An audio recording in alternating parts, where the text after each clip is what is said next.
We're always looking for ways to give back and ways to enhance our relationships with our clients that we do many of our projects with.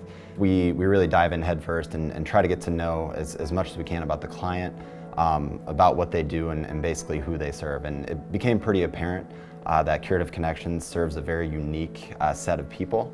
And being as heavily involved in technology as we are, we sort of saw a pretty unique opportunity that popped up. So the video console that was donated by Miron was such an exciting gift.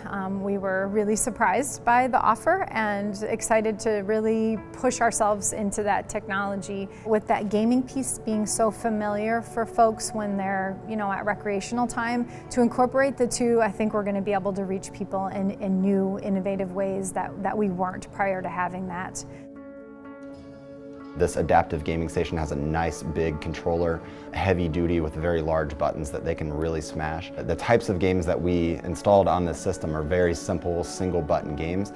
So somebody has any sort of neurological disorders, any sort of cognitive disabilities, it doesn't take a whole lot of mental capacity to be able to play these games and to be really engaged. And we've sort of viewed this technology donation as an enhancement to that relationship. I just want to say, first of all, thank you very much to the Miron staff who came up with those video consoles and the adaptations that they created to make it possible for our clients here to be able to use that fun system. We talk about that all the time with our Miron colleagues. I don't know what else could have gone differently with our relationship to make it better than what it was. I can't imagine us choosing another partner down the road than Miron, just based on that historic experience we've had with them for this Rising Tide Capital Campaign renovation.